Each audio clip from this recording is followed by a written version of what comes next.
আমরা কিন্তু এবার আমাদের মূল প্রজেক্টে দেখেছিলাম যে আমাদের যে পিকচারটির পিছনে কিছুটা ড্রপ শ্যাডো রয়েছে। সুতরাং এই ধরনের ড্রপ শ্যাডো দেওয়ার জন্য আমরা লেয়ার স্টাইলের এই পিকচারের উপরে মাউস পয়েন্টার রেখে ডাবল ক্লিক করছি। তো এই লেয়ারের উপরে মাউস পয়েন্টার রেখে ডাবল ক্লিক করার পরে আমরা কিন্তু লেয়ার স্টাইল নামে যে উইন্ডোটি পাচ্ছি, এখানে ড্রপ শ্যাডোতে ক্লিক করে আমরা অপাসিটি 100 করে ওকে দিয়ে বের হয়ে আসার পরে আমরা কিন্তু অলরেডি দেখছি যে আমাদের পিকচারের নিচ দিকে একটি ড্রপ শ্যাডো পড়েছে। তো এবার আমরা এই পুরো ডিজাইনটিকে এখন আমরা ব্রাশ দিয়ে পেইন্টিং করব। এই জন্য প্রথম যে ব্রাশগুলো আমরা ইউজ করব সেই ব্রাশগুলো আমরা নিয়ে আসার জন্য আমাদের টুলবক্স থেকে ব্রাশ যে টুলটি রয়েছে সেই ব্রাশ টুলটি সিলেক্ট করব। তো ব্রাশ টুলটি সিলেক্ট করার পরে আমরা কিন্তু আমাদের এই ব্রাশের যে প্যালেটটি রয়েছে এই ব্রাশের প্যালেটের ডান পাশে এখানে আমাদের যে বিভিন্ন ক্যাটাগরির ব্রাশ রয়েছে, আমরা আমাদের প্রজেক্টে অ্যাসর্টেড ব্রাশের যে প্রকারটি রয়েছে সেটি ব্যবহার করেছি। এই জন্য আমরা এখান থেকে অ্যাসর্টেড ব্রাশের যে অপশনগুলো দেখেছিলাম সেগুলো অলরেডি আমরা নিয়ে আসবো। এই জন্য আমরা এখান থেকে ক্লিক করে অ্যাসর্টেড ব্রাশ এবং এখান থেকে আমরা ওকেতে ক্লিক দেব।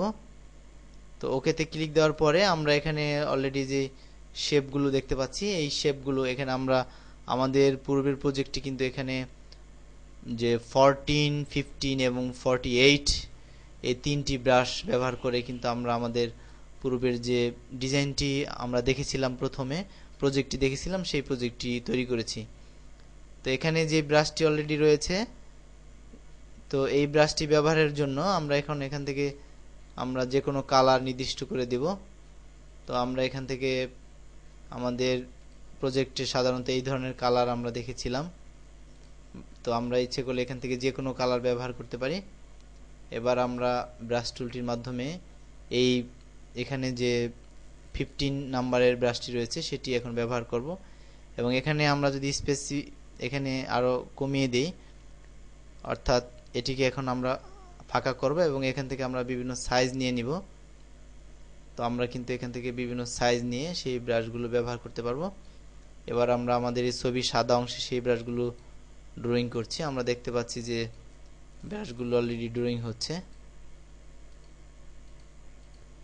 তো যেহেতু এই ইমেজটির উপরে ড্রপ শ্যাডো রয়েছে, আমাদের এখানে একটি বিষয় শিক্ষণীয় আছে যেটি আমাদের কিন্তু এই ডিজাইনের ক্ষেত্রে পরিষ্কার করে মনে রাখতে হবে যে আমরা যেহেতু এটি আমাদের এই পিকচারের উপরে ড্রয়িং করছি, আমরা লেয়ার থেকে দেখতে পাচ্ছি যে আমাদের রবীন্দ্রনাথের পিকচারের উপরে কিন্তু আমরা এই ব্রাশটি দিয়ে ড্রয়িং করছি। সুতরাং প্রতিটি ব্রাশের সাথে কিন্তু ড্রপ শ্যাডো চলে এসেছে। সুতরাং আমরা হিস্টরি প্যালেটে ক্লিক করছি এবং এখান থেকে আমরা প্রথমে চলে যাচ্ছি, অর্থাৎ এবার আমরা নতুন করে লেয়ার প্যালেট থেকে ক্রিয়েট নিউ লেয়ারে ক্লিক করার মাধ্যমে একটি নতুন লেয়ার নিয়ে নিব। এবার আমরা যদি সেই ব্রাশগুলো এভাবে ড্রয়িং করি তাহলে দেখতে পাবো যে এবার কিন্তু ব্রাশের সাথে কোনো ধরনের ড্রপ শ্যাডো আমরা দেখছি না।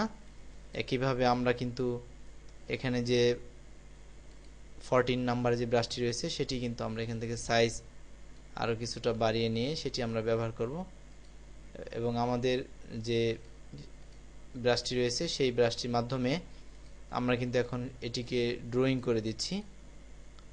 তো ড্রয়িং করে দেওয়ার পরে আমরা এরপরে যে কাজটি করব সেটি হলো লেয়ার প্যালেট থেকে নতুন করে আবার একটি নতুন লেয়ার নিয়ে নিতে হবে। তো নতুন লেয়ার নিয়ে এবার কিন্তু আমরা 48 যে ব্রাশটি দেখতে পাচ্ছি সেই ব্রাশটি আমরা এখন ব্যবহার করব। তো ব্রাশটি কিন্তু আমরা অলরেডি আমাদের এই ব্রাশ প্যালেটের সর্বনিচে এটি প্রিভিউতে আমরা দেখতে পাচ্ছি। এবার এটিকে আমরা এখন ব্যবহার করব এখান থেকে বিভিন্ন সাইজ নিয়ে, অর্থাৎ এখান থেকে 48 আমরা আরো সাইজ বড় করে নিতে পারি এবং এই অংশে আমাদের ব্রাশটি আমরা ব্যবহার করব।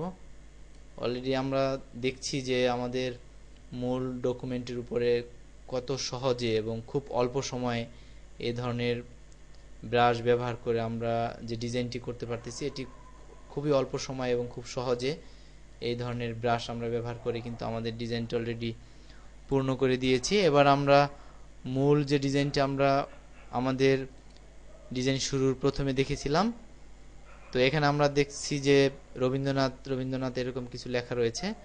সুতরাং আমরা যেই প্রজেক্টটি এখন তৈরি করেছি সেই প্রজেক্টটির উপরে আমরা একটু আগে যে রবীন্দ্রনাথ লেখা সম্বলিত একটি নতুন ব্রাশ এখানে তৈরি করেছি, সেই লেখার মাধ্যমে কিন্তু আমরা এখন আমাদের এই ডিজাইনটিকে এখন পেইন্ট করব সেই রবীন্দ্রনাথ লেখা দিয়ে।